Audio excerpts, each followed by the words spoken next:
Сайн байцгаана уу? За бүгд сургуулийн системээр руугаа нэвтрэх нууц угаа яаж өөрчлөх вэ? Хэрвээ нууц угаа марсан тохиолдолд яаж сэргийлэх вэ гэсэн зөвлөгөөг энэ бичлэгээр хүргэе. За сайн ийн гэсэн товчон дээр дараад бол нэвтрэн тийм ээ. Тэгээ мэйл хаягаа бичээд нууц угаа оруулах гэсэн чинь мартсан тохиолдолд нууц угаа санахгүй байгаа тохиолдолд яаж нууц угаа сэргийлэх вэ гэхээр энэ forget password гэсэн энэ линкэн дээр дараарай. За ингээд дарахаар чинь энэ мэйл хаягаа оруулна уу гэсэн юм цав гарч ирнэ. За энд нь мэйл хаягаа бичээд өгөхөрөө.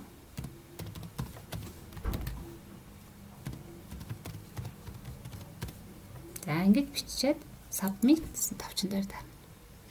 За тэгэхээр би таны одоо мэйл хаяг руу чинь пассвордоо өөрчлөх линк явуулсан. Пассворд юу гэм өөрийнхөө одоо мэйлийг шалгаарай гэсэн юм ахруулга гарч байна тийм. За тэгээд мэйлээ шалгангууд энэ одоо тэнц цэгийн минээс энэ пассворд reset гэх линк явуулсан байна гэх тийм ээ.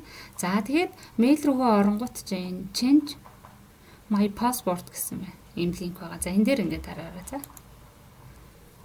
За тэгэнгүүт чинь энэ шинэ нууц угаа оруулах юм цав гарч ирнэ. За энэ дээр нууц үгээ бичиж тийм ээ. Эхнийх дараа нууц үг бичвэгээ дараа нь мөн нууц үгээ давтаж бичнэ гэсэн үг шүү. За тэгээд change my passport гэдгийг дарна.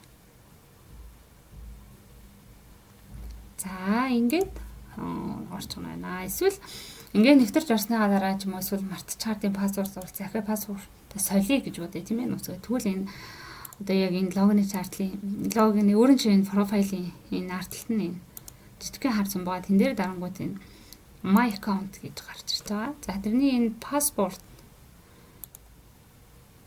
гэдэг дээр одоо өөрчлөх пассвортаа эхлээд бичиж өгнө.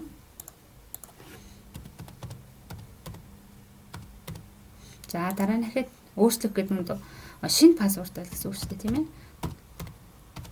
За энэ current password гэдэг дээр яг одоо хэрэгжилж байгаа пассвортаа бичиж өгнө. За тэгээд update гэсэн товчийг дарахад ингээд нууц хүчээ өөрчлөгдөж байна.